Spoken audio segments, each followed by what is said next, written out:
The Democratic Republic of Congo has offered the U.S. exclusive access to critical minerals and infrastructure projects in exchange for security assistance. Un tournant historique en Afrique centrale. La RDC a proposé aux États-Unis un accès exclusif à ces minerais stratégiques en échange d'un soutien militaire. Une décision qui menace directement le Rwanda et son pillage des ressources congolaises. Mais pourquoi cet accord est-il une véritable bombe géopolitique ? La guerre continue à l'est de la RDC. Face à l'agression du M23 soutenue par le Rwanda, Kinshasa veut reprendre le contrôle de ses ressources en proposant aux États-Unis un accord stratégique. Un accès exclusif aux minerais critiques comme le cobalt, le lithium, le tantal et l'uranium.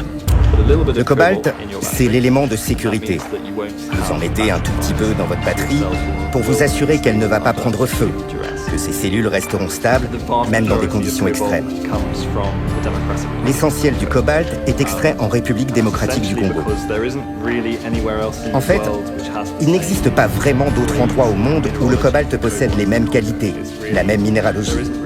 Il n'y a pas d'autre pays au monde qui puisse se prévaloir de la même qualité et des mêmes réserves de minerais. C'est quasiment l'Arabie saoudite du cobalt. Le contrôle opérationnel du port en eau profonde de Banana, un point névralgique pour les exportations minières. Un partenariat stratégique pour garantir un stock sécurisé de minerais destinés aux industries technologiques et militaires américaines.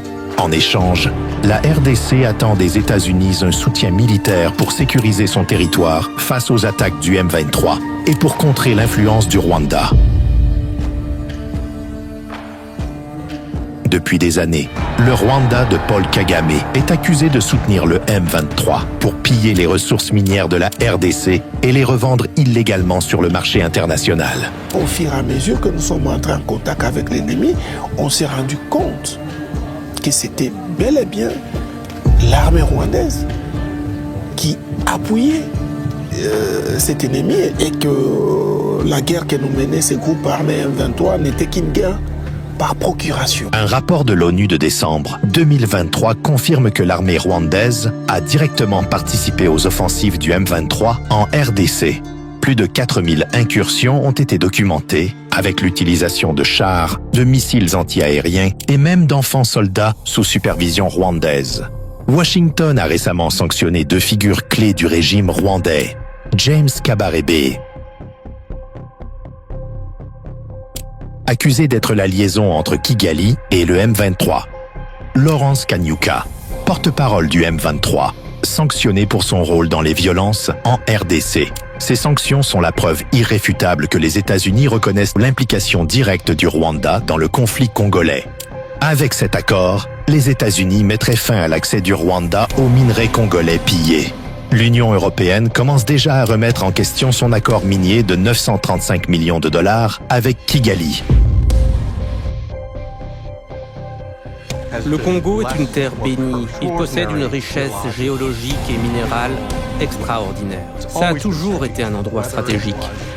Que ce soit au XIXe siècle avec le caoutchouc, au milieu du XXe siècle avec l'uranium, ou aujourd'hui avec ces minerais indispensables à la réalisation des objectifs que la communauté internationale a adoptés.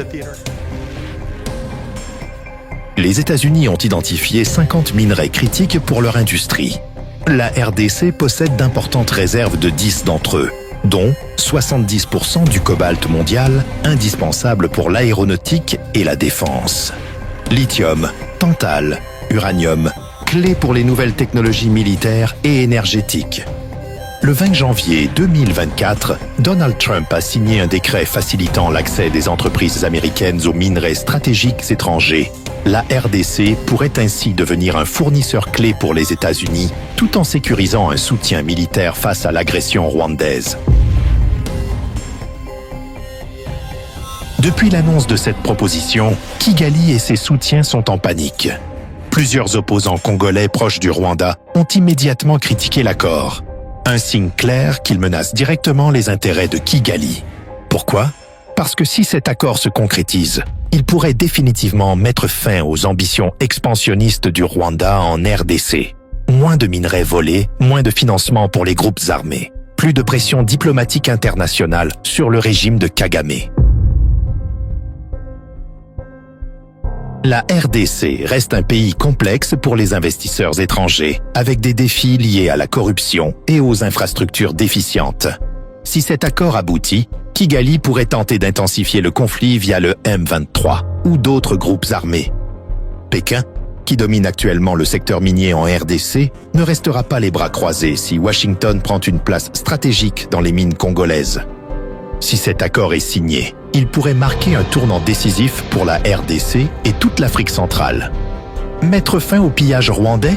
Possible. Réduire l'influence chinoise? Une opportunité. Renforcer la souveraineté économique de la RDC? Un tournant historique. Mais Kinshasa saura-t-elle gérer cette alliance à son avantage? Les États-Unis tiendront-ils réellement leur engagement militaire envers la RDC? Ou ce sera un partenariat à sens unique?